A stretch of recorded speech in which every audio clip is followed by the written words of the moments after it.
Students, current affairs का 15 से 21 जून 2025 का आज का हमारा सेशन फिर से 25 क्वेश्चंस, जैसे कि हमने अपने पिछले सेशन में डिस्कस करे थे वैसे ही ये क्वेश्चन रहेंगे, पर ये 25 क्वेश्चन नहीं, इसमें हम बहुत डिटेल में आपको और एडिशनल जानकारी देंगे। तो अगर आप हमारे रेगुलर यूजर हैं तो आप तो इसे देखते ही हैं, और अगर आप पहली बार इस सेशन को देख रहे हैं तो आप कॉपी और पेन लेकर बैठें, क्योंकि ये सेशन आपके अपकमिंग बैंक एग्जामिनेशंस के लिए काफी ज्यादा यूजफुल होने वाला है। तो चलिए बिना वक्त गवाए सेशन शुरू करते हैं। सबसे पहला question, Blaise Metreweli has become the first ever female chief of UK spy agency. अगर आपने मूवीज देखी है खासकर जेम्स बॉन्ड वाली, तो आपको पता होगा कि यूके की जो स्पाई एजेंसी है उसका नाम है MI6। तो यहीं पर एक हिंट था, ठीक, जिसकी वजह से ये वाला आंसर ठीक था, बिकॉज यूनाइटेड किंगडम की स्पाई एजेंसी का नाम है MI6। इंडिया की स्पाई एजेंसी का नाम है RNAW यानी रॉ। ठीक, मोसाद इजराइल की स्पाई एजेंसी है, CIA USA की, ISI पाकिस्तान की और FSB रशिया की।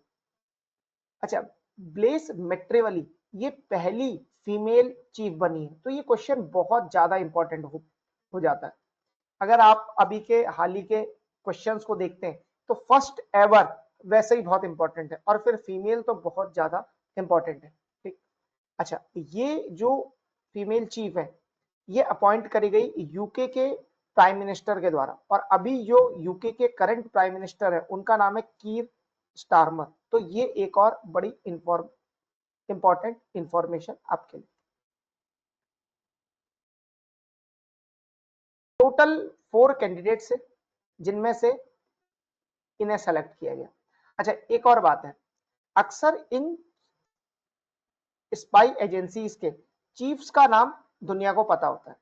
तो जो भी चीफ होता है ना, वो एकमात्र ऐसा ऑफिसर होता है जिसके बारे में दुनिया को पता होता है। बाकी कोई भी ऑफिसर या कोई भी एजेंट उसके बारे में कोई जानकारी नहीं रहती। इसीलिए जो भी चीफ बनता है उसको कहते हैं single known person of a spy agency. ठीक, तो ये ध्यान रखिएगा कि स्पाई एजेंसी के केवल एक ही व्यक्ति का नाम पूरी दुनिया को पता होता है, वो भी उसका चीफ होता है। तो ISI के चीफ का भी आपको पता होगा, मीन्स ये इंफॉर्मेशन गूगल पर आसानी से अवेलेबल रहती है, पर जो उनके एजेंट्स हैं उनके बारे में पता नहीं होता किसी। तो चलिए नेक्स्ट क्वेश्चन की तरफ बढ़ते हैं। Name the global CEO of Chanel, बहुत ही ज्यादा इंपॉर्टेंट और पॉपुलर ये ब्रांड है, ठीक, कंज्यूमर ब्रांड है ये। Who was honoured with the commander of order of British empire CBE। देखिए, एक दो चीजें, पहली बात तो ये है कि ग्लोबली जो बहुत बड़े बड़े ब्रांड है उनके जो CEO है वो मैक्सिमम टाइम आपको इंडियन दिखेंगे, तो ये एक अच्छी चीज है। दूसरा क्या है, ये आजकल commander of order of British empire ये बहुत पॉपुलर हो गया है, बिकॉज ये बहुत सारे इंडियन ओरिजिन के लोगों को अभी अभी मिला है। ठीक, तो अब इसका जो करेक्ट आंसर है वो लीना नायर है। ठीक, लीना नायर वो व्यक्ति है जो अभी करंटली CEO भी है Chanel की, और उन्हें ये अवार्ड मिला है। अब देखिए, ये जो अवार्ड है ना, ये इन्हें मिला है प्रिंस विलियम के द्वारा। प्रिंस विलियम कौन है? प्रिंस विलियम प्रिंस है वेल्स के। तो जैसा कि आप जानते हैं कि यूके यानी जो पूरा यूनाइटेड किंगडम है, जैसे USA है, तो नाम से ही पता लग रहा है कि ये यूनाइटेड है, मतलब इनमें यूके के अंदर 4 डिफरेंट स्टेट्स हैं। जैसे एक का नाम इंग्लैंड है, एक का नाम वेल्स है, एक स्कॉटलैंड है, ठीक, ऐसे 4 उनके अंदर स्टेट्स हैं, एक नॉर्थ आयरलैंड है। USA में भी जो स्टेट्स हैं उनका कलेक्शन है यूनाइटेड स्टेट्स ऑफ अमेरिका, तो वैसा ही वहां वेस्टर्न ट्रेंड चलता है। ठीक, तो ये वेल्स के प्रिंस है। अच्छा, इन्हें क्यों ये अवार्ड मिला? देखिए, इन्हें अवार्ड 2 कारणों से मिला है। पहले तो इनका contribution towards business world as well as global fashion. तो आप जैसा कि जानते हैं बहुत बड़ा फैशन का ब्रांड है, दूसरा, ये अक्सर उन लोग को दिया जाता है जो यूके के डेवलपमेंट में एक बहुत इंपॉर्टेंट रोल निभाते हैं। तो कभी ऐसा होता है कि किसी इंडियन को मिल जाता है, जैसे रतन टाटा हो गए, सही। तो वो उनको क्यों मिलता है? बिकॉज उनकी वजह से, अब जैसे रतन टाटा साहब है, तो उनकी एक कंपनी है टाटा मोटर्स और टाटा स्टील। टाटा स्टील काफी बड़े बड़े स्टील प्लांट यूके में चलाती है। Tata Motors, Jaguar land rover का आपने जरूर नाम सुना होगा। तो जैगुआर का प्लांट और लैंड रोवर का प्लांट, दोनों का प्लांट यूके में। तो काफी ज्यादा लोग इसमें एम्प्लॉयड है। तो इसीलिए ऐसे व्यक्तियों को मिलता है जो यूके के डेवलपमेंट में इंपॉर्टेंट रोल निभाते हैं। तो इसी श्रृंखला में लीना नायर का नाम ध्यान रखिएगा, शिनेल की सीईओ, ये ध्यान रखिएगा। Commander of order of British empire, ये उनको अवार्ड मिला है। ठीक, आगे बढ़ते हैं। Which nation hosted the 51st G7 summit at Kanaskis, Alberta from 16 to 17 जून 2025। तो अब देखिए, पहले G7 समिट के बारे में थोड़ा समझ लेते हैं। ठीक है, G7 समिट जो है ना, कि इसमें 7 जो दुनिया की एडवांस इकोनॉमी है, उनका ये पूरा ग्रुप है। ठीक, तो इनमें कौन कौन कंट्री है? देखो, एक तो ये पांचों है, जो यहाँ पांचों दिए, वो है। अच्छा, ये G7 समिट इस बार कहाँ हुआ है? ये 51st है, ये कनाडा में हुआ। पहली बात तो ये, हमारे पीएम भी वहां गए थे। ठीक है, इंडिया को एज अ इनवाइटी कंट्री उसमें बुलाया जाता है। पिछले 3-4 सालों से इंडिया को लगातार बुलाया जा रहा है। तो प्रधानमंत्री मोदी कनाडा जाते रहते हैं। इससे पहले कनाडा के पीएम जस्टिन ट्रूडो थे, तो उस समय संभावना थोड़ी कम ही लग रही थी जाने की। पर अभी जो है वहां के पीएम मार्क केनरी बन गए, तो उसके बाद इंडिया और कनाडा का रिलेशंस इंप्रूव हुआ। अब बात कर लेते हैं G7 की। तो ये 5 कंट्री तो हैं G7 में, 2 और बच गए। अब वो 2 कंट्री कौन है? एक तो जापान है, एशिया का एकमात्र ऐसा कंट्री जो G7 में है, वो जापान है। दूसरा जर्मनी। तो ये 7 कंट्री एशिया के हमारे G7 में है। तो हर साल ये G7 समिट होता रहता है। अच्छा, G7 जो समिट है ना, ये G7 जो पूरा ग्रुप है, ये एडवांस इकोनॉमी का है। पहली बात तो ये।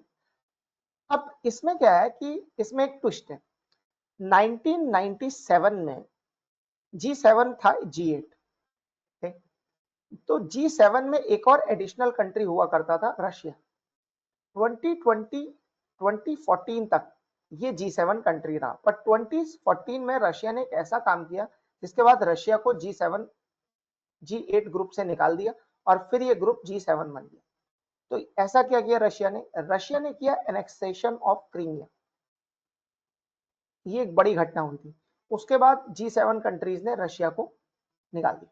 ठीक, ये हो गया। अब यहाँ पर ये समझना भी बहुत इंपॉर्टेंट है कि G7 का आखिर रोल क्या है। देखिए, वेस्टर्न कंट्रीज एक टाइम पर, जिसमें 7 कंट्री है, वो दुनिया की one of the largest economies हुआ करते थे। पर अब क्या है, ये G7 जो ग्रुप है, ये धीरे धीरे अपनी क्रेडिबिलिटी, और या फिर क्रेडिबिलिटी से भी बढ़िया वर्ड ये रहेगा कि अपनी सिग्निफिकेंस खोता जा रहा है। उसका रीजन है बिकॉज इस ग्रुप में चाइना, इंडिया जैसे देश ही नहीं। अब आप खुद सोचो, जब G7 इकोनॉमिक ग्रुप हुआ करता था, तो इकोनॉमी में पूरी दुनिया की लार्जेस्ट इकोनॉमी तो अभी भी यूएसए। पर चाइना और इंडिया के बिना आप ग्रुप कैसे, आपके ग्रुप की सिग्निफिकेंस कैसी रहेगी? इससे ज्यादा तो अगर हम देखें तो ब्रिक्स ग्रुप की सिग्निफिकेंस है। रीजन, उसमें इंडिया चाइना दोनों है। तो बिना इंडिया चाइना के आजकल कोई भी ग्रुप की इतनी सिग्निफिकेंट वर्थ नहीं होती। अच्छा, ये बात ये G7 कंट्रीज भी समझते हैं, इसीलिए पिछले 4-5 सालों से ये इंडिया को इनवाइट कर रहे हैं। That is the reason. तो ताकि उसकी सिग्निफिकेंस थोड़ी और इंप्रूव हो। ठीक, चलिए अब बढ़ते हैं नेक्स्ट क्वेश्चन की तरफ। अच्छा, तो ये ध्यान रखिएगा कि G7 की समिट जो है वो कनाडा में होगी। इनका नाम आना तो थोड़ा मुश्किल है बिकॉज अल्बर्टा वहां का स्टेट है।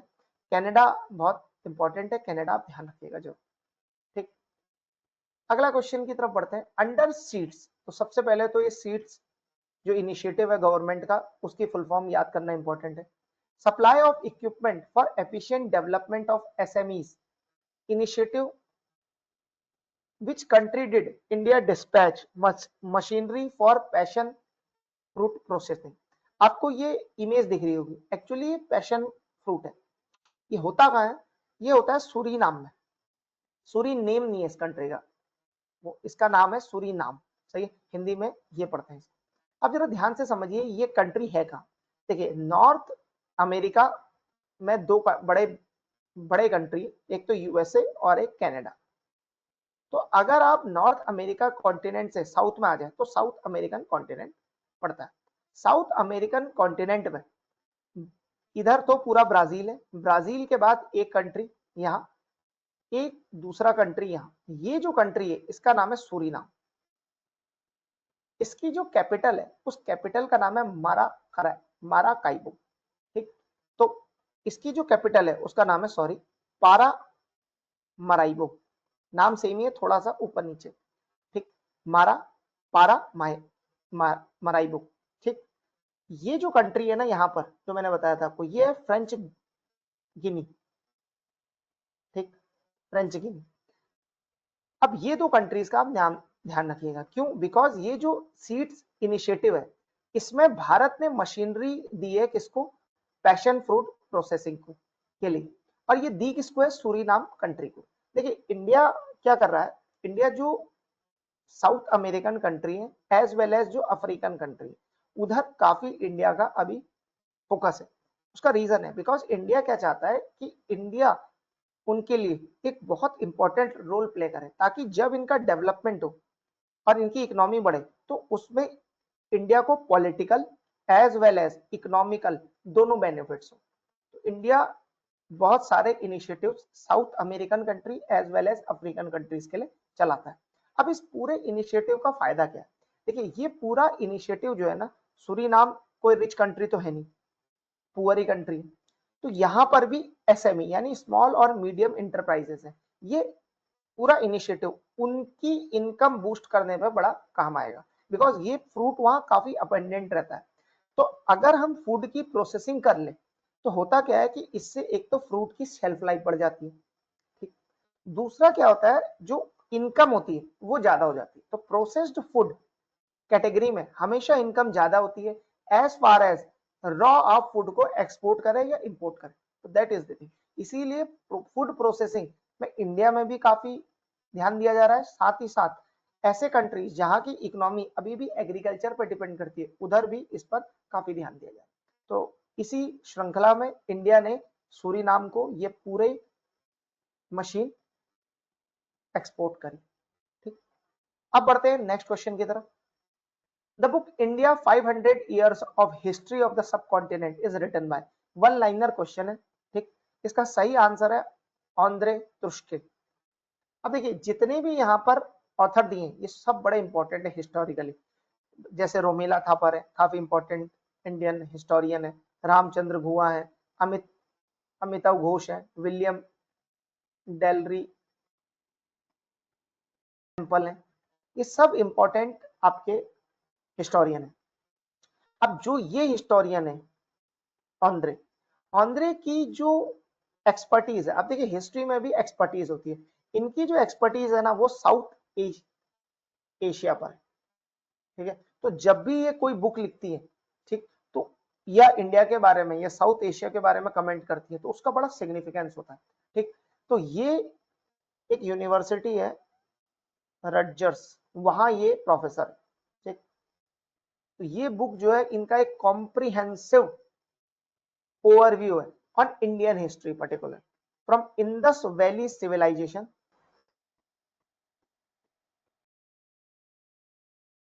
To 21st century. तो इन्होंने ये पूरा जो पीरियड है वो कवर किया, तो काफी इंपॉर्टेंट बुक है। बुक का टाइटल याद रखिएगा और बुक का ऑथर भी याद रखिएगा। चलिए अब बढ़ते हैं नेक्स्ट क्वेश्चन की तरफ। RBI has approved the reappointment of प्रलय मंडल as MD and CEO of, दो तीन चीजें। देखिए जब भी किसी बैंक का, सही है, सीईओ बनता है, एमडी या सीईओ, तो उसका अप्रूवल आरबीआई से लेना पड़ता है। ये पहली इंपॉर्टेंट बात। ठीक, ये पावर आरबीआई के पास कहां से आती है? ये पावर आती है बैंकिंग रेगुलेशन एक्ट 1949 से। ठीक, इसके बाद क्या होता है? इसके बाद जो ये आरबीआई की तरफ से अप्रूवल आ जाता है, उस अप्रूवल को, अच्छा इस अप्रूवल में आरबीआई क्या क्या ध्यान देता है? एक तो आरबीआई इंटीग्रिटी देखता है, दूसरा सीईओ का परफॉर्मेंस देखता है। तो ये मल्टीपल चीजें आरबीआई देखता है। और अगर आरबीआई को सब ठीक लगता है तो आरबीआई रीअपॉइंट कर देता है सीईओ। ठीक, ये हो गई पहली चीज। दूसरा, जब ये आरबीआई से अप्रूवल मिल जाता है फिर शेयर होल्डर से अप्रूवल लेना पड़ता है। ठीक, तो जैसा कि हम जानते हैं कि जो सीएसबी बैंक है उसके सीईओ, एमडी और सीईओ ये हैं, अभी भी हैं करंटली। ठीक है, अब जो सीएसबी बैंक के शेयर होल्डर्स है उनसे एक अप्रूवल लगेगा और ये अप्रूवल मिलेगा बोर्ड मीटिंग के दौरान। ठीक, तो बोर्ड मीटिंग के दौरान जब ये अप्रूवल मिल जाएगा तो प्रलय मंडल का एक्सटेंशन हो जाएगा। ठीक, अच्छा, ये पूरी प्रक्रिया जो है वो कंपनीज एक्ट यानी सी एक्ट 2013 में मेंशन है। ठीक, और सेबी के रेगुलेशंस भी यही कहते हैं। ठीक, तो इसके बाद जो ये पूरा टेनियर है ना, ये 3 साल के लिए बढ़ाया गया। तो 3-3 साल के लिए ये टेनियर अब बढ़ाए जाते हैं। पहले ये 5 साल के लिए हुआ करता था, पर अब क्या हुआ कि कुछ बैंक में इशू आ गए, खासकर प्राइवेट बैंक्स में, जैसे यस बैंक का एक इशू आया, अभी इंडसइंड बैंक का इशू चल रहा है। तो आरबीआई ने इसको अप्रूवल की जो टेनी लिमिट है उसको 3-3 साल कर दिया। तो एक सीईओ बहुत लंबे समय तक सीईओ रह सकता है, जैसे एचडीएफसी बैंक के सीईओ थे, सही, आईसीआईसी बैंक के भी कुछ सीईओ थे, वो भी काफी लंबे समय तक रहे। लेकिन क्या होगा, हर 3 साल में आपको अप्रूवल लेना पड़ेगा। ये हो गई पहली चीज। ठीक, तो इसका करेक्ट आंसर क्या है, सीएसबी बैंक। ध्यान रखिएगा, इंपॉर्टेंट है, बिकॉज इकोनॉमी से रिलेटेड चीजें बैंक के एग्जाम में आ जाती है। आगे बढ़ते हैं। Which country has been officially admitted to BRICS partner country. अब इसमें हम काफी डिटेल में कवर करेंगे बिकॉज ये काफी इंपॉर्टेंट न्यूज है। देखिए, सबसे पहले तो ये समझिए कि ब्रिक्स जो ऑर्गेनाइजेशन है वो काफी न्यूज में रहती है। तो ब्रिक्स है क्या? देखिए, ब्रिक्स एक इंटर गवर्नमेंटल ऑर्गेनाइजेशन। इस ये जो ऑर्गेनाइजेशन है ना, इसमें करंटली 10 कंट्रीज है। तो ये भी अपने आप में एक इंपॉर्टेंट क्वेश्चन होता है कि कितने कंट्री ऐसे हैं जो ब्रिक में अभी मेंबर है। और यहाँ क्या क्वेश्चन पूछ रहा है, पार्टनर, पार्टनर में भी आएंगे। ठीक है, अभी तो पहले मेंबर पे फोकस करिए। तो मेंबर कितने हैं? 10। अच्छा, पहले इनिशियली जब ये ग्रुप स्टार्ट हुआ था ना, तब इसमें टोटल 2009 में इसमें टोटल 4 मेंबर हुआ करते थे।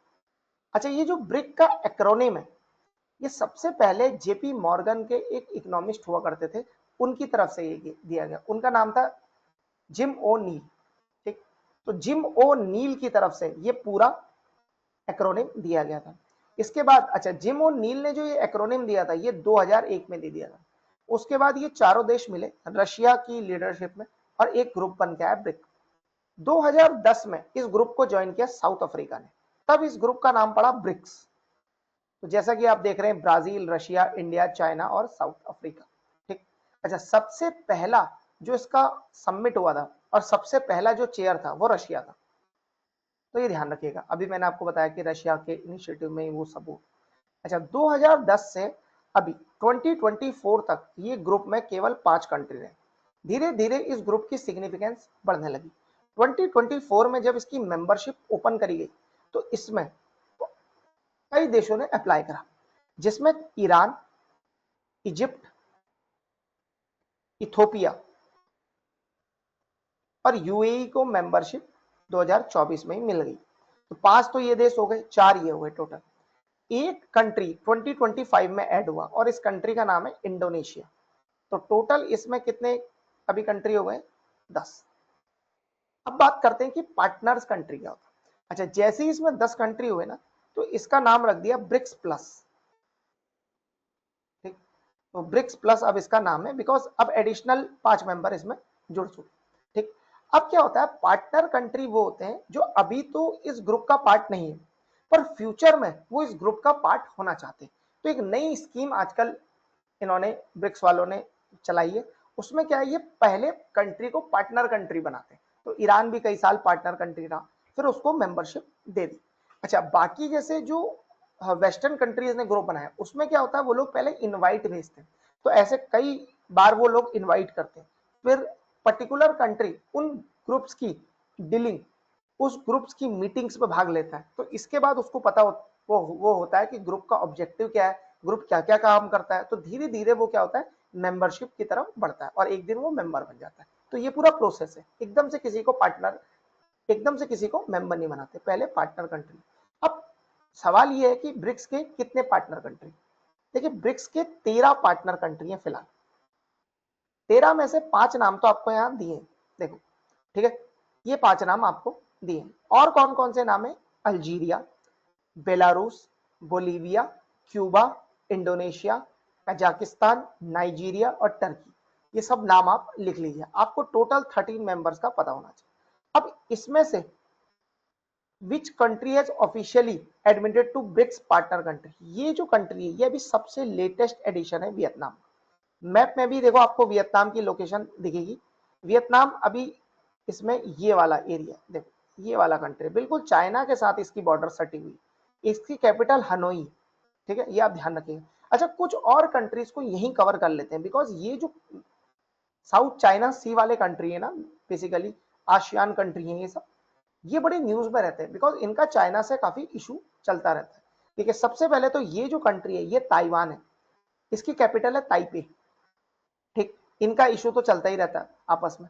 ये जो पूरा कंट्री है जो आपको यहां दिख रहा है ये है Philippines. Very very important if you are banking aspirant. Why? Because Manila is the headquarter of ADB, Asian development bank. ठीक है, फिलीपीन ही वो पहला कंट्री है जिसको इंडिया ने ब्रह्मोस बेची। ठीक है, ये ध्यान रखिए। ये है वियतनाम, इनकी कैपिटल हनोई है। ये लाओस है, अभी पीएम यहां गए थे। जो 21st, ये भी आप नोट कर लीजिए, 21st एशियन इंडियन समिट हुई थी, वो भी लाओ पीडीआर में हुई थी, तो इसका नाम लाओ पीडीआर पड़ गया। इसकी कैपिटल है वेंटेन। ये थाईलैंड कंट्री, इसकी कैपिटल है बैंकॉक। कंबोडिया, पेनोम फे, म्यांमार, नाइपाई टाउ, ये इसकी कैपिटल। ठीक, नीचे एक कंट्री आता है वो है इंडोनेशिया। ठीक, बाकी और भी कंट्री हैं इधर, अभी वो मैप में है नहीं। तो इतने सारे कंट्रीज आपको पता होना चाहिए, ताकि जब भी हम बात करें कि साउथ चाइना सी में इशू हुआ है फिलीपींस के साथ, तो आपको मैप में एकदम से लोकेशन पता हो, अच्छा ये वो जगह है।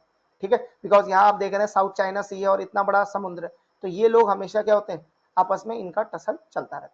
ठीक, तो ये ध्यान रखिएगा। हाँ, इसको मैंने पूरी तरीके से एक्सप्लेन आपको कर दिया। आगे बढ़ते हैं। Which nation won world test championship? अच्छा, एक चीज इसमें रह गई है, वो ये है कि एक क्वेश्चन और आता है कि ब्रिक्स की समिट कहाँ हुई? 2024 में ये समिट रशिया में हुई थी, कजान में। 2025 में यानी इस साल ये समिट रियो डी जेनेरियो में होगी, और रियो डी जेनेरियो ब्राजील में है। नेक्स्ट ईयर ये समिट इंडिया में शेड्यूल्ड है, तो ध्यान रखिएगा। 2024 रशिया, 2025 रियो डी जेनेरियो और 26 इंडिया।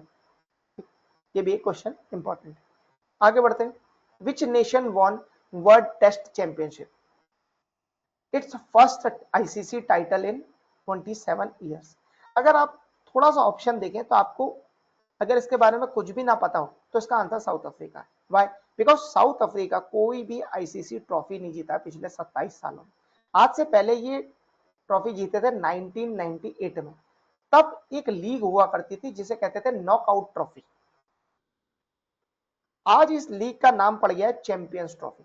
ठीक है, तो नॉकआउट ट्रॉफी उस समय हुआ करती थी, वो साउथ अफ्रीका जीता। और 1998 से लेकर 2025 तक ये कोई भी, मतलब 24 तक ये कोई भी आईसीसी का टाइटल जीत ही नहीं पाया। ठीक है, कई बार तो ये सेमीफाइनल में पहुंचे पर वहां हार जाते हैं। तो जैसे अगर आप थोड़े बहुत भी क्रिकेट देखते हैं तो आपको पता होगा साउथ अफ्रीका का एक और नाम चोकर्स पड़ गया। वाई? बिकॉज जब भी कोई बड़ा टूर्नामेंट होता है ये जीत नहीं पाता। 2025 में अब जाके पहली बार 27 साल में ऐसा हुआ है कि इन्होंने वर्ल्ड टेस्ट चैंपियनशिप जीत ली। अच्छा, इसके फाइनल में इन्होंने किसको हराया? ऑस्ट्रेलिया को हराया। और कितने विकेट से हराया? 5 विकेट से। तो एक इंपॉर्टेंट सिग्निफिकेंट डेवलपमेंट है, इसको याद रखिएगा, ये क्वेश्चन बहुत ज्यादा इंपॉर्टेंट। आगे बढ़ते हैं। The financial action task force FATF condemn the Pahalgam terror attack, saying this attack could not have occurred without financial backing. That is the correct one. सबसे पहले FATF पे फोकस करते हैं। देखिए, FATF जो ग्रुप है ये 1989 में फाउंड किया गया। ठीक, अच्छा, ये फाउंड कब हुआ? G7 कंट्रीज के बारे में अभी हमने पढ़ा है। ठीक, तो 1989 में वो G7 कंट्रीज ही हुआ करते थे, फिर बाद में रशिया ऐड हुआ और अभी तो रशिया बाहर है। तो 1989 में इन्होंने क्या किया कि टेररिस्ट फंडिंग को रोकने के लिए और साथ ही साथ एंटी मनी लॉन्ड्रिंग को रोकने के लिए और टेररिस्ट फाइनेंसिंग को रोकने के लिए इन्होंने एक ग्रुप बनाया, एफएटीएफ। अब देखिए, जनरली जो टेररिस्ट या टेररिज्म करने वाली ऑर्गेनाइजेशन है वो यूएसए और वेस्टर्न कंट्रीज से काफी दूर है। जैसे बेसिकली एशिया में ऐसी ऑर्गेनाइजेशन काफी एक्टिव रहती है। जैसे आपने कई ऑर्गेनाइजेशन का नाम सुना होगा, लश्कर ए तौयबा हो गया, ठीक, या फिर सीरिया में मल्टीपल ऑर्गेनाइजेशन ऑपरेट करती हैं, आईएसआईएस हो गए, ठीक, अलकायदा हो गए। तो जब तक यूएसए को इसका फर्क नहीं पड़ा या यूरोपियन कंट्रीज में कोई बड़ा अटैक नहीं हुआ, तो तब तक एफएटीएफ इतना ज्यादा एक्टिव नहीं था। पर फिर क्या हुआ, 9/11 अटैक हुए यूएसए में, उसके बाद से एफएटीएफ बहुत ही ज्यादा पावरफुल हो गया। 2000 के बाद तो ये लोग एक लिस्ट बनाने लग गए, सही है। अब उस लिस्ट का नाम काफी पॉपुलर है। एक लिस्ट है ब्लैक लिस्ट और दूसरी लिस्ट है ग्रे लिस्ट। तो जब भी कोई कंट्री इन ब्लैक और ग्रे लिस्ट में चला जाता है तो वहां पर क्या होता है, काफी ज्यादा उसके ऊपर स्क्रूटनी रहती है कि उसके फाइनेंशियल ट्रांजेक्शन कहाँ हो रहे हैं, कहीं टेररिस्ट को तो फंड नहीं हो रहा है। ऐसे पाकिस्तान कई बार ग्रे लिस्ट में जा चुका है, ठीक, ये ध्यान रखिए, पहली चीज। दूसरी चीज ये पूरी ऑर्गेनाइजेशन है, इसका मेन फोकस है to combat money laundering as well as terror financing. अभी इसके टोटल मेंबर्स है 38 कंट्रीज। मैं ये नहीं कह रहा हूं कि टोटल मेंबर्स 38 है, टोटल मेंबर्स है 38 कंट्रीज है और 2 एसोसिएशन है। ये 2 एसोसिएशन कौन कौन सी है, एक तो है यूरोपियन कमीशन, दूसरा है जीसीसी, गल्फ काउंसिल कॉर्पोरेशन। तो टोटल इसके 40 मेंबर्स हैं। पर अब आपको लगेगा कि यार 40 तो बहुत ही कम है, ऐसा नहीं है।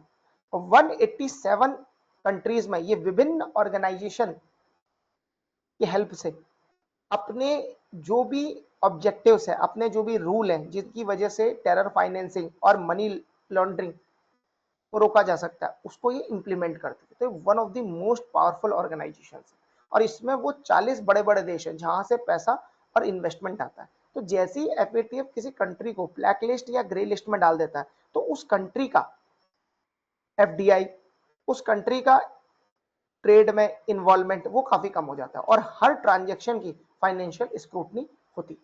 दैट इज द रीजन, ठीक। तो अब ये पूछ रहा है कि एफएटीएफ का हेडक्वार्टर का है, एफएटीएफ का हेडक्वार्टर पेरिस फ्रांस में, ये चीज ध्यान रखिएगा। चलिए आगे बढ़ते हैं नेक्स्ट क्वेश्चन की तरफ। What is the theme of 2025 world day to combat desertification and drought. अब देखिए, डेजर्टिफिकेशन और ड्रॉट को पहले देख लेते हैं हम लोग।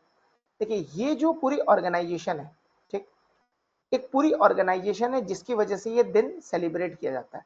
उस ऑर्गेनाइजेशन का नाम है UNCCD, United nation convention against desertification.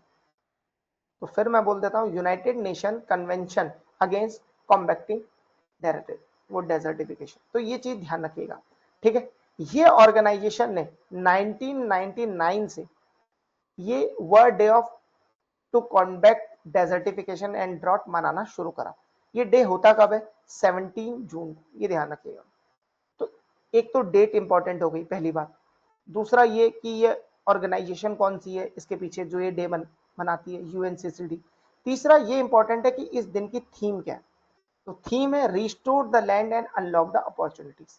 अब जैसा कि नाम से ही क्लियर है कि ये जो पूरा दिन होता है ना, ये अवेयरनेस फैलाने के लिए लोगों के मन में, बिकॉज डेजर्टिफिकेशन और ड्रॉट के प्रति लोगों का अवेयरनेस काफी कम है। इन्वायरमेंट के सारे इशू के लिए थोड़ा कम है, लेकिन डेजर्टिफिकेशन और ड्रॉट के प्रति तो काफी कम है। इसीलिए ये पूरी ऑर्गेनाइजेशन इस डे को सेलिब्रेट करती है। अब ये चीज ध्यान देनी कि ये इनका रोल इतना इंपॉर्टेंट क्यों है, बिकॉज हो क्या रहा है कि हम लोग अभी ग्रीन रिवॉल्यूशन के टाइम पे, तो ग्रीन रिवॉल्यूशन हो गया, उसके बाद काफी केमिकल फर्टिलाइजर आए।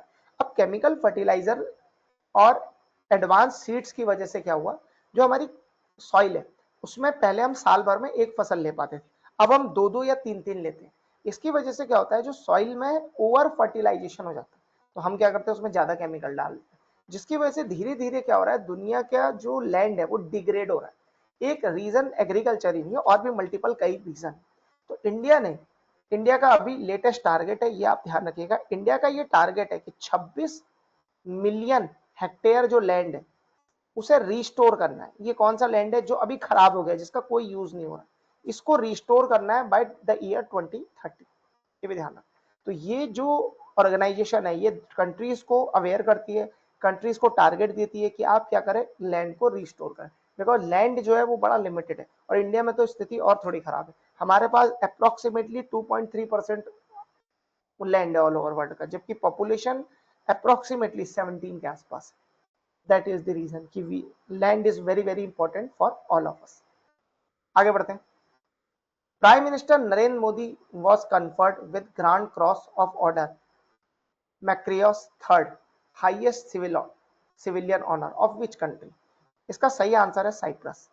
जैसा कि आप, अगर हमारी पिछली वीडियो भी आपने देखी होगी तो आपको ये बात क्लियरली पता होगी कि प्रधानमंत्री मोदी इंडिया के पहले ऐसे प्रधानमंत्री हैं जिनको इतनी ज्यादा फॉरेन सिविल ऑनर मिले। अक्सर आप देखते होंगे चाहे वो सऊदी अरब हो या अरेबियन कंट्रीज हो या अफ्रीकन कंट्रीज हो, वहां पर प्रधानमंत्री मोदी को हाईएस्ट सिविलियन ऑनर का अवार्ड मिला हुआ है। तो इस बार उन्हें साइप्रस में भी ये अवार्ड मिला। अब देखिए साइप्रस है कहाँ और इसका सिग्निफिकेंस इंडिया के लिए क्या। देखिए ये आपको एक कंट्री दिख रहा होगा, तुर्की। सही, अब तो इनका नया नाम पड़ गया तुर्की है। अब देखिए तुर्की की कैपिटल है अंकारा। तुर्की बड़ा ही एंटी इंडिया एक्टिविटीज करता है। वाई? बिकॉज ये वन ऑफ दी पार्टनर्स है पाकिस्तान के, जो पाकिस्तान का काफी खुलकर प्रयोग सपोर्ट करते हैं। अब इंडिया ने तुर्की को काउंटर करने के लिए अपना इन्वॉल्वमेंट ग्रीस के साथ, साथ ही साथ साइप्रस के साथ बढ़ाया। अब आपके मन में आ रहा होगा कि साइप्रस के साथ बढ़ाने से क्या फायदा। ठीक है, देखिए ग्रीस तो समझ में आ रहा है कि ग्रीस के साथ तो बढ़ाना ही है, पर साइप्रस के साथ बढ़ाने में यह फायदा है कि साइप्रस का जो इशू है ना, जैसे ये साइप्रस है, तो साइप्रस का ये वाले पार्ट में टर्क लोग रहते हैं। तो हुआ क्या कि टर्की ने ये जो पूरा साइप्रस का ये वाला पार्ट है, नॉर्थ वाला, इसको अपने अंडर रखा है। तो यहाँ टर्किश इन्वेजन है, और ये वाला जो साइप्रस है ये अभी फ्री है। अब है क्या कि इनके पास लड़ने को हथियार ही नहीं है उनसे। तो अब इनके पास लड़ने को हथियार नहीं है तो क्या है, तो इंडिया इनको अब डिफेंस में सपोर्ट कर रहा है। ग्रीस को तो हम करते ही करते हैं, अब हम किसको करने लगे, साइप्रस को भी करने लगे। तो धीरे धीरे इंडिया तुर्की कि पाकिस्तान के साथ इन्वॉल्वमेंट को देखते हुए साइप्रस के साथ अपना इन्वॉल्वमेंट बढ़ा रहा है। ठीक है, ये ध्यान रखिएगा। तो साइप्रस इसका करेक्ट आंसर है। ठीक, अच्छा साइप्रस की कैपिटल क्या है, निकोसिया, ये ध्यान रखिएगा। ठीक, निकोसिया। यहीं पर हम ये भी देख लेते हैं कि ग्रीस की कैपिटल क्या है। ग्रीस की कैपिटल है एथेंस। ठीक है, ये ध्यान रखिएगा, ग्रीस, तुर्की और निकोसा, साइप्रस। अभी तो बहुत सारे कंट्री है, पर अभी हम धीरे धीरे ये रोज हर करंट अफेयर में कंट्रीज की कैपिटल याद करेंगे। आज हमने काफी कर ली। ठीक, चलिए आगे बढ़ते हैं नेक्स्ट क्वेश्चन की तरफ। Which defence PSU has backed a transfer of technology यानी TOT deal valued 511 from ISRO to build and operate small satellite launch vehicle, इन्हें शॉर्ट में कहते हैं एसएसएलवी। तो ये जो मिला है वो मिला है हिंदुस्तान एरोनॉटिक्स लिमिटेड को। एचएएल को तो देखिए सभी जानते हैं, बिकॉज एचएएल इंडिया में ओनली, मतलब इनकी मोनोपोली है बेसिकली फाइटर प्लेन्स बनाने में और अटैक हेलीकॉप्टर्स बनाने में। तो चाहे भारत का तेजस हो या SU-30 MKI जो भारत में असेंबल होते हैं, वो सब हिंदुस्तान एरोनॉटिक्स लिमिटेड की फैसिलिटीज में बनते हैं। अब देखिए इस पर्टिकुलर लॉन्च व्हीकल का फायदा क्या है, इसके मल्टीपल फायदे। एक तो क्या है, एचएएल एक कमर्शियल एंटिटी है। ठीक, तो एचएएल क्या कर सकती है, इस टेक्नोलॉजी ट्रांसफर के बाद इन सैटेलाइट लॉन्च व्हीकल को, ठीक है, ये काफी स्मॉल होते हैं, इनको बनाकर वो एक्सपोर्ट कर सकती है, जिससे क्या होगा, इंडिया को फॉरेन रेवेन्यू, फॉरेन करेंसी मिलेगी। एक तो इंडिया का एक्सपोर्ट बढ़ाएगा। दूसरा इसका क्या फायदा है कि हर साल एचएएल 6 से 8 एसएसएलवी बनाने का प्लान बना रही है। इसके बाद क्या होगा, जैसे जो अफ्रीकन कंट्रीज हैं, जो साउथ अमेरिकन कंट्रीज हैं, जिनके पास अभी भी ये फैसिलिटी नहीं है कि वो स्पेस में अपना सैटेलाइट्स भेज सके, उनको इससे काफी मदद मिलेगी। ठीक है, तो इस पूरी टेक्नोलॉजी ट्रांसफर के बाद एचएएल इंडिपेंडेंटली मैन्युफैक्चर कर पाएगा, ओन कर पाएगा और कमर्शियलाइज कर पाएगा SSLV को। इंडिया आजकल इस बात पे फोकस कर रहा है कि हमारे जो पब्लिक सेक्टर या फिर प्राइवेट सेक्टर कंपनीज है उनको काफी सपोर्ट दिया जा रहा है इसरो की तरफ से। उसका रीजन है बिकॉज स्पेस इकोनॉमी अब पूरी दुनिया में काफी बढ़ रही है। जैसे आप जानते होंगे नासा में काफी ज्यादा इन्वॉल्वमेंट है स्पेस एक्स का। स्पेस एक्स किसकी कंपनी? ये इलॉन मस्क की कंपनी है। तो जैसे जैसे दुनिया में स्पेस इकोनॉमी में बूम आता जा रहा है, इंडिया में भी इसरो की तरफ से काफी ज्यादा सपोर्ट दिया जा रहा है पब्लिक और प्राइवेट कंपनीज को, ताकि इंडिया जो है वो स्पेस इकोनॉमी में एक मेजर चंक एक्वायर कर सके। That is the thing. तो ये एक इंपॉर्टेंट स्टेप है उस डायरेक्शन में। ठीक, अब बढ़ते हैं नेक्स्ट क्वेश्चन की तरफ। Identify the correct statement pertaining to 2025 world para athletic championship. ठीक है, अब देखिए कुछ चीजें इसमें याद रखनी है। ये तीनों इंपॉर्टेंट पॉइंट है। ठीक है, इसका आंसर फिफ्थ है। तीनों ही इसमें इंपॉर्टेंट है, ये तीनों ही याद रखना। सबसे पहला, India is hosting the event for first time. Yes, that is correct. 2025 में जो हमारे वर्ल्ड पैरा एथलेटिक्स चैंपियनशिप है वो Jawaharlal Nehru stadium, JLN stadium, new Delhi में, काफी बड़ा स्टेडियम है, यहाँ ये पूरा ऑर्गेनाइज होगा। वो लगभग 1000 प्लस एथलीट्स इंडिया में आएंगे जो लगभग ऑल ओवर वर्ल्ड से रहेंगे। ठीक, ये पूरा इवेंट 27 सितंबर से लेकर 5 अक्टूबर तक होगा। और ये होगा कहाँ? इसका वेन्यू कहाँ है? जवाहरलाल नेहरू स्टेडियम। अच्छा, इसमें टोटल 186 मेडल इवेंट्स होंगे। अच्छा, अब चाहे ओलंपिक गेम्स ले लें या एशियन गेम्स ले लें, इंडिया की जो पैरा एथलेटिक टीम है ना, उसका काफी बढ़िया परफॉर्मेंस है। ठीक, तो ये भी आपको ध्यान रखना है। दूसरा, इंडिया इज होस्टिंग, ये तो हो गया। ऑफिशियल मैस्कॉट क्या है इसका? इसका ऑफिशियल मैस्कॉट है विराज। तो विराज क्या है? एक्चुअली एक यंग एलिफेंट है जिसका एक लेग तो नॉर्मल है, पर दूसरा लेग जो है उसके वहां क्या है? ब्लेड प्रोस्थेटिस है। ठीक, ये क्या होता है? ये जैसे वो क्या होता है कि अगर किसी के पाँव में इशू आ जाए या काटना पड़ जाए, ठीक है, तो उसकी जगह वो एक क्या है कि एक ब्लेड प्रोस्थेटिक्स वो लगा देते हैं। उससे क्या होता है? वो आदमी फिर चल फिर सकता है फिर से। तो ये एक इंपॉर्टेंट मैस्कॉट है, ये आपको ध्यान रखना है। दूसरा, ये गेम न्यू दिल्ली में होने, ये मैंने आपको बता दिया। तो ये क्वेश्चन इंपॉर्टेंट है, काफी ज्यादा इंपॉर्टेंट है अपकमिंग एग्जाम्स के। ठीक, आगे देखते हैं next question. Name the fifth fast patrol vessel FPV constructed by Goa shipyard limited for the Indian coast guard. ठीक, तो इसका करेक्ट आंसर है अचल। चार तो इंडियन कोस्ट गार्ड को पहले ही मिल गए ऐसे व्हीकल। ये फास्ट पेट्रोल व्हीकल है। अब देखिए फास्ट पेट्रोल व्हीकल की बात करेंगे डिटेल में, पर पहले थोड़ा सा गोवा शिपयार्ड की बात कर लेते हैं। देखिए इंडिया में अगर आप देखें तो आर्मी, नेवी और एयरफोर्स में सबसे ज्यादा जो इंडिजिनस कैपेबिलिटी है ना आज की डेट में इंडिया में ही मैन्युफैक्चर करने की, वो नेवी की है। बिकॉज ये जितने भी शिपयार्ड हैं ये बहुत बड़ी बड़ी सबमरीन, फ्रिगेट्स, डिस्ट्रॉयर्स, ये सब इंडिया में ही बना लेते हैं। अब हुआ क्या? देखिए इंडियन कोस्ट गार्ड क्या है पहले तो ये समझ लीजिए। इंडिया का जो कोस्टल लाइन है वो लगभग लगभग 11,000 प्लस किलोमीटर है। अच्छा, पहले ये नंबर 7,500 होता था, इस बार ये अपग्रेड हो गया, तो ये भी आप ध्यान रखिएगा। इतना किलोमीटर हमारा कोस्टल एरिया। तो इस कोस्टल एरिया को नेवी गार्ड तो करती है, पर नेवी का मेन रोल ये नहीं है। नेवी का मेन रोल क्या है कि जब भी किसी कंट्री पे अटैक करना हो नेवली, तो वो तैयार रहे। तो इसकी जो मॉनिटरिंग है वो इंडियन कोस्ट गार्ड देखता है, पहली बात। तो अब देखो कभी कभी क्या होता है, कई पायरेट्स होते हैं या और भी ड्रग मिनेंस वो चल रहा है और भी मल्टीपल तस्करी चलती है, उसको रोकने के लिए इन्हें फास्ट पेट्रोल वेसल्स की आवश्यकता पड़ती है। ये समय समय पर फास्ट पेट्रोल वेसल्स ऑर्डर करते रहते हैं। तो ये उसी श्रृंखला में एक पांचवा फास्ट पेट्रोल वेसल्स है, तो ये आप ध्यान रखना। अच्छा, इसका नाम क्या है? आंचल। अब एक और चीज जो यहाँ ध्यान रखनी है वो ये है कि ये जो हमारा पूरा वेसल है, ये इसमें 60% जो कंटेंट है वो इंडिजिनस है। यानी ये इंडिया के MSME या इंडिया की इंडस्ट्री से आया है और उस शिप में लगा है। तो कितनी अच्छी चीज है, इसको और आगे बढ़ाना चाहिए और 70 to 80 तो ले जाना चाहिए। ठीक है, और एक दिन हमें ये भी कोशिश करनी है कि 100% पूरा शिप यही बन जाए।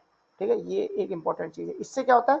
Dependence on another country while fighting a war ये कम हो जाती है काफी। तो सब अगर पूरा डिफेंस कॉम्प्लेक्स आपके देश में, तो आप बहुत लंबी वॉर लड़ सकते हो, ये पहली चीज। अच्छा, इसकी लेंथ कितनी है? इसकी लेंथ है 52 मीटर, इसकी ब्रेथ है लगभग लगभग 8 मीटर्स, ठीक है।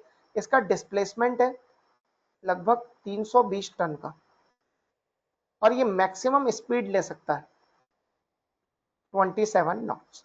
27 नॉट्स काफी अच्छी स्पीड है, ठीक।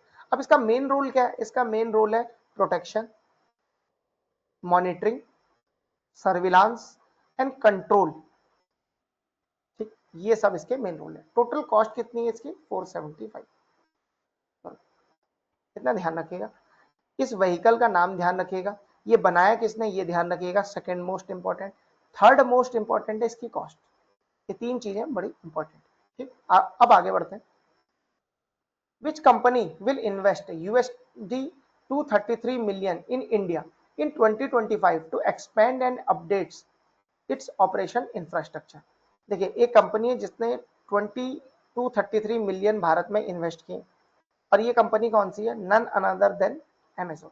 अमेजॉन का देखिए काफी ऑपरेशन इंफ्रास्ट्रक्चर है इंडिया में। आप सब लोगों ने कभी ना कभी अमेजॉन से ऑर्डर जरूर करा होगा, ठीक है। तो अमेजॉन क्या है? एक बहुत बड़ा ई कॉमर्स वेबसाइट है, पहली चीज तो ये।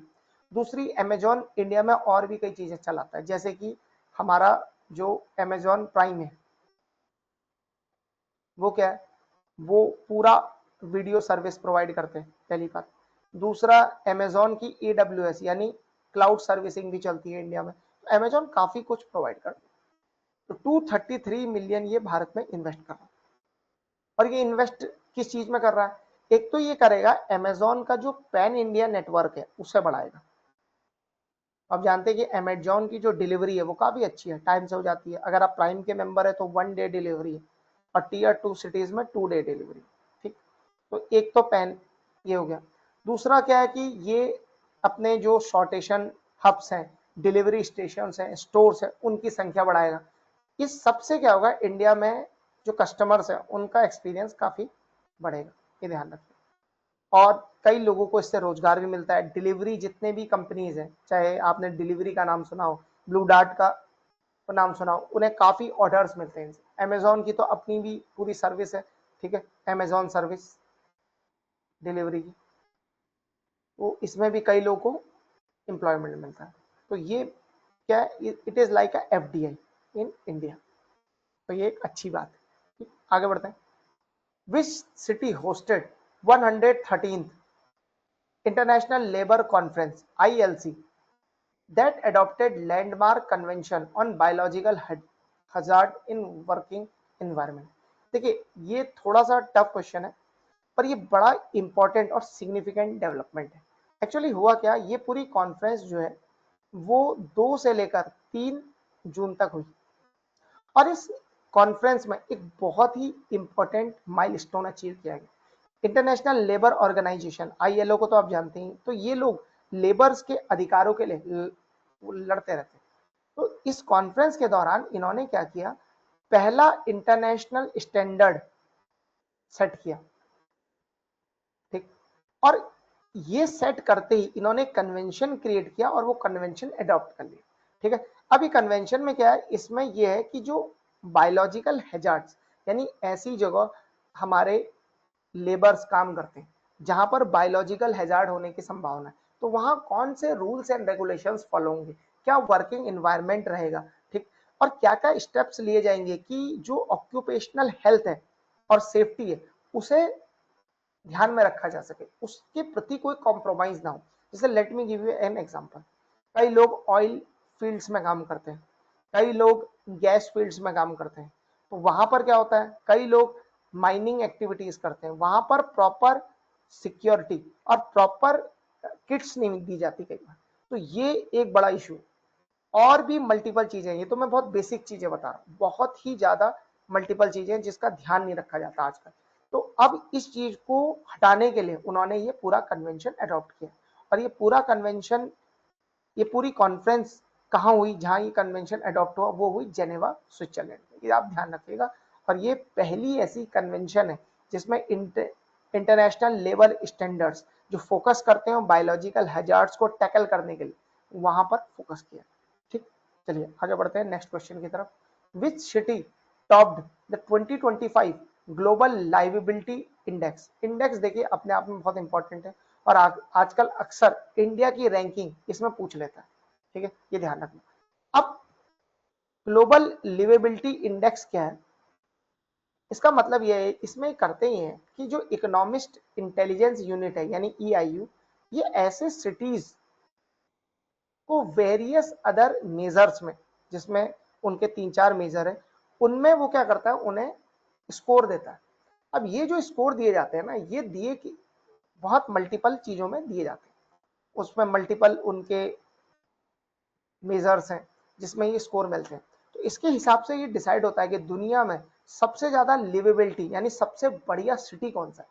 अब इसमें जो टॉप है ना, पिछले 3 सालों से जो टॉप में आ रहा था वो सिटी था वियना। अब वियना कहाँ है, Vienna is the capital of Austria and Austria is a European country, ठीक है। जनरली इस इंडेक्स में जो टॉप में रहते हैं ना, वो वेस्टर्न यूरोपियन सिटीज रहते हैं, ये ध्यान रखिए।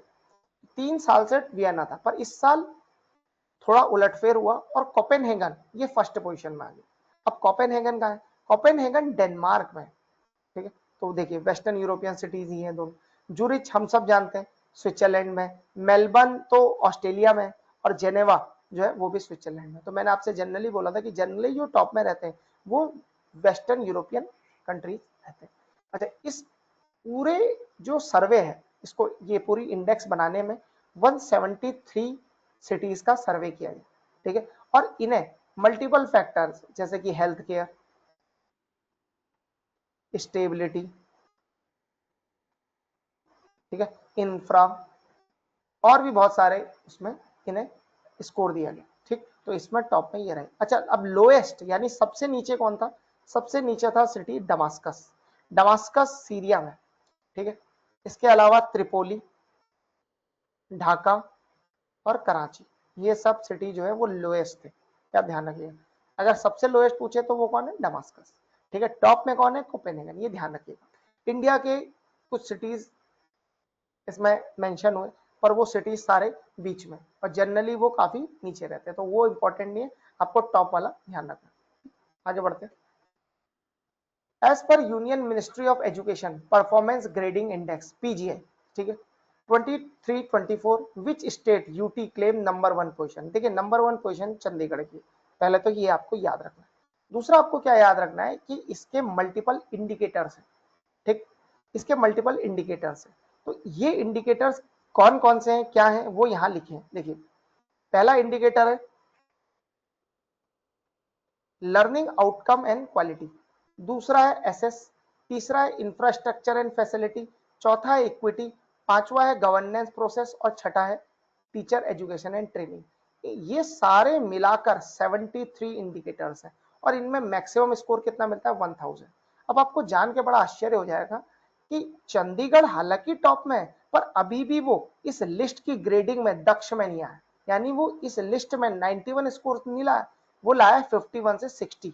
और आप देख पा रहे होंगे कि बाकी सारा जितना भी पूरा इंडिया है वो सब 31 से 40 की रेंज में, ठीक। तो ये ध्यान रखना पहली चीज। तो अभी भी इंडिया में जो एजुकेशन का स्टैंडर्ड है वो इतना ज्यादा इंप्रूव नहीं है। अब सवाल आता है कि चंडीगढ़ का स्कोर कितना था, तो चंडीगढ़ का स्कोर था 703, that is very very important number. 701 से लेकर 60 के बीच में हो सकता है, ठीक, ये हो गया। अच्छा, चंडीगढ़ में स्कूलिंग काफी अच्छी है, यहाँ जो है ना हाईएस्ट रिटेंशन रेट है सारे कंट्री के स्कूलों का। तो हाईएस्ट रिटेंशन रेट यहाँ कितना, 100% in all the levels. Chandigarh में एक तो वेल प्लान्ड सिटी है, दूसरा है स्कूलिंग काफी बढ़िया, ठीक है। तो क्यों, क्योंकि इसकी रैंक काफी टॉप में आई है, तो ये ध्यान रखिएगा, ठीक। ये पहली बार ऐसा हुआ है कि कोई यूटी या स्टेट इतना टॉप में है, ठीक है। आप देख पा रहे हो कि बाकी सब तो 40 को भी क्रॉस करने पे पूरा संघर्ष कर रहे हैं, देख रहे हो। और वो चंडीगढ़ 51 से 60 के बीच में। तो बेस्ट स्कूल एजुकेशन जो अभी प्रोवाइड हो रही है वो इंडिया के चंडीगढ़ सिटी में हो रही है, एज पर द ग्लोबल, एज पर the performance grading index of India, ठीक। आगे बढ़ते हैं। Union minister Ashwini Vaishnaw inaugurated India's Gati Shakti multi modal cargo terminal. आजकल इंडिया में गति शक्ति प्लान स्कीम चल रही है पूरे, तो ये multi modal cargo terminal Manesar Haryana में। एक्चुअली हुआ क्या, ये मारुति सुजुकी का एक प्लांट है, ठीक है, प्लांट है मानेसर, वहां से ये पूरा मल्टी मोडल कार्गो टर्मिनल वहां ओपन हुआ है। इस पूरे टर्मिनल को बनाने में अभी सरकार को 800 करोड़ का खर्चा आएगा, जिसमें से मेजर चंक यानी 684 करोड़ हरियाणा रेल कॉरपोरेशन की तरफ से आएगा, हरियाणा रेल इंफ्रास्ट्रक्चर कॉरपोरेशन, ठीक, HRIDC, Haryana rail investment development corporation. और बाकी बचा हुआ मारुति अपनी तरफ से इन्वेस्ट करेगी। एक बार ये डेवलप हो गया तो मल्टी मॉडल कार्गो टर्मिनल आपको हरियाणा में देखने को मिलेगा, ठीक है। ये एक सिग्निफिकेंट माइलस्टोन है, क्यों, बिकॉज इंडिया, देखिए अभी हमने पीछे भी देखा था, लॉजिस्टिक इंफ्रास्ट्रक्चर को बढ़ाने में काफी ज्यादा इंपॉर्टेंट रोल प्ले कर रहा है। अभी होता क्या है, जैसे इंडिया में सारी बड़ी बड़ी फैक्ट्रियां जो है वो कोस्टल एरियाज में लग रही, इंटीरियर इंडिया में इतनी फैसिलिटी नहीं है, क्यों, बिकॉज इंडिया में जो लॉजिस्टिक कॉस्ट है ना वो बहुत ज्यादा है। तो होता क्या है, वो बड़ी बड़ी कंपनियां यहीं बनाना चाहती है और यहाँ से एक्सपोर्ट करना चाहती है। अब अगर लॉजिस्टिक कॉस्ट काफी कम हो, जैसे कि चाइना में, तो हम जानते हैं कि जो नॉर्थ इंडिया है वहां पर चीप लेबर मिलती है कंपैरेटिवली साउथ इंडिया की, तो वहां पर भी इंडस्ट्रियां लगना शुरू होंगी। तो ये एक उस स्टेप में, उस पूरी प्रोसेस में एक बहुत इंपॉर्टेंट स्टेप है, ठीक। इससे क्या होगा, एक तो लॉजिस्टिक इंफ्रास्ट्रक्चर बढ़ेगा, दूसरा एफिशिएंसी आएगी ऑटोमोबाइल ट्रांसपोर्ट में। तो अब जैसे कोई कंपनी है, अभी जैसे टेस्ला प्लांट लगा रही है, वो विशाखापट्टनम में लगा रही है, वो क्यों लगा रही है, बिकॉज वो क्या करेंगे, वहां से सीधा एक्सपोर्ट कर देंगे यूएसए को या अपने अन्य मार्केट्स में, साउथ अफ्रीका हो गया, या सॉरी साउथ अमेरिकन मार्केट हो गया, या एशियन मार्केट हो गया, वो वहां एक्सपोर्ट करेंगे। अब जरा ध्यान से देखिए, अगर इंडिया में लॉजिस्टिक कॉस्ट कम होती तो वो ऐसे स्टेट में लगाते हैं जहां पर क्या है, चीप लेबर उनको मिलता है, दैट इज द थिंग, ठीक है। इसीलिए ये लॉजिस्टिक कॉस्ट को कम करना बहुत इंपॉर्टेंट है फ्यूचर के लिए, और ये पूरा स्टेप उस दिशा में एक इंपॉर्टेंट रोल, एक सिग्निफिकेंट स्टेप है। आगे बढ़ते हैं। Which Indian animated film won a prestigious jury award for best commission film at NSC international animation festival in France? The correct answer is Desi Oon. Remember this name, just there is no logic, you have to remember this name। अच्छा, अब देखिए ये film जो है ना देसी हूं, ये काफी पॉपुलर है एक्चुअली, क्योंकि इसे पहले भी कई अवार्ड मिले। एक वेव्स का पूरा फंक्शन हुआ था, वेव्स, ये मुंबई में हुआ था, वेव्स 2025, वहां भी इसे बेस्ट एनिमेशन फिल्म का अवार्ड मिला। तो वेव्स की फुल फॉर्म क्या है, world audio video and entertainment summit हुई थी मुंबई में, ठीक है, वहां भी इसे बेस्ट फिल्म का अवार्ड मिला। फ्रांस का आपने नाम जरूर सुना होगा, वहां भी ये फिल्म नॉमिनेट हुई थी, ठीक है, तो ये आप ध्यान रखिए, और इसे अभी ये फ्रांस में अवार्ड मिला है। अब ये जो पूरी फिल्म है ना, ये एनिमेटेड है, ध्यान दो। तो अब ये जो पूरा अवार्ड मिला है ना, ये इंडिया की एनिमेशन इंडस्ट्री को एक बूस्ट देगा, because it is a landmark achievement for Indian animation industry. अच्छा, ये पूरी पिक्चर ना 6 मिनट की, विदाउट एनी ब्रेक, ठीक, और ये काफी अच्छी मूवी, ठीक है, और पूरी एनिमेशन से बनी। तो इससे क्या होगा, धीरे धीरे इंडिया में भी एनिमेटेड मूवीज बनने लगी, ठीक। तो ये एक बढ़िया स्टेप है, ठीक, ये एक बढ़िया माइलस्टोन है जो इंडिया ने अचीव किया। आगे बढ़ते हैं। What is the name of India's first indigenously build anti submarine warfare shallow water aircraft ASW SWC that was commissioned by Indian Navy to its naval fleet? The correct answer is INS Arnala। ठीक, ये हो गया। अब इसमें क्या है, देखिए जो एंटी सबमरीन वॉरफेयर है ना, वो इंडिया के लिए बड़ा इंपॉर्टेंट है। वाई? बिकॉज देखिए दुनिया में सबसे ज्यादा सबमरीन जो है वो रशिया के पास है, और सेकंड नंबर पे चाइना के पास है। तो चाइना जो है वो इंडियन ओशियन में अब धीरे धीरे काफी एक्टिव हो रहा है। तो हमें जो उनकी सबमरीन को काउंटर करने के लिए दो स्टेप लेने पड़ेंगे। तो मल्टी प्रोंग अप्रोच तो अपनाना ही है। एक स्टेप तो क्या है कि हमें सबमरीन की संख्या बढ़ानी हो, पहली बात तो ये। दूसरा, हमें एंटी सबमरीन वॉरफेयर को बढ़ाना हो, ठीक है। तो ये उसी डायरेक्शन में एक स्टेप है। धीरे धीरे आप देखेंगे कि इंडिया और एंटी सबमरीन वॉरफेयर एयरक्राफ्ट जो है, वाटरक्राफ्ट, वो लेगा और उनको कमीशन करेगा इंडियन नेवी। तो इनका नंबर और इनमें अलग अलग टेक्नोलॉजीज जो प्रोवाइड होती है, ठीक है, टॉर्पिडोज हो गए, मल्टीपल अदर उसमें टेक्नोलॉजीज हैं, वो सब लेनी है। देखिए पहले तो सबमरीन को डिटेक्ट करना he is very very tough, सही है, तो उसके लिए भी वेरियस सूट्स आते हैं, वो सूट्स लेने पड़ेंगे हमें, जो है ऐसे टेक्नोलॉजीज वेस्टर्न कंट्रीज से लेनी होगी या डेवलप करनी होगी जो मैपिंग कर सके, जो ट्रैक कर सके सबमरीन्स को इंडियन ओशियंस, ताकि चाइना जो है वो स्ट्रेटेजिक एडवांटेज ना ले इंडियन ओशियन। तो ये चीज आप ध्यान रखिए, ठीक है। तो आगे बढ़ते हैं। Name the operation launched by government of India to evacuate Indian nationals from Iran during the ongoing conflict between Iran and India. Very very important, very very important. India operation चलाता रहता है, ठीक है। अब इसमें भी क्या है, जैसे ईरान है यहाँ कंट्री, तो अभी हमने मैप देखा था, मैं आपको थोड़ा पीछे ले आता हूँ तो वहां आपको एग्जैक्ट पता लग जाएगा कि हम कर क्या रहे। देखिए ये ईरान आपको इस मैप में दिख रहा हो, पहले एक बार मुझे इसे इरेज कर लेने दीजिए। ये देखिए ये आपको ईरान दिख रहा। तो हम करने क्या वाले हैं, हम ईरान से लोगों को, ठीक है, हम ईरान से लोगों को ले जाने वाले अर्मेनिया में। तो जितने भी इंडियन स्टूडेंट्स हैं वहाँ और इंडियन नेशनल्स हैं, उनको हम इसराइल और ईरान के बीच में, हालांकि अब तो सीज फायर हो गया, ठीक है, वरना बीच में तो इनके बीच में मिसाइल्स इधर से उधर जा रहे थे, ठीक है। इसराइल ने बाकायदा अटैक किया न्यूक्लियर साइट्स पर ईरान की, फिर ईरान ने मिसाइल अटैक किया, फिर यूएसए ने अटैक कर दिया, तो बड़ा वोलेटाइल सिचुएशन थी ईरान में। तो इंडिया ने क्या करा, इंडिया ने अपने नेशनल्स को पहले अर्मेनिया ले गए, और Armenia is very very friendly country to India, आप तो जानती हैं। फिर यहां से उनको इंडिया में इवैक्यूएट करवाया, ठीक। इस पूरे ऑपरेशन का नाम था ऑपरेशन सिंधु, ठीक है, ये ध्यान रखिएगा, इस पूरे ऑपरेशन का नाम था ऑपरेशन सिंधु। ये वन लाइनर है, ये आपको याद ही रखना, ठीक।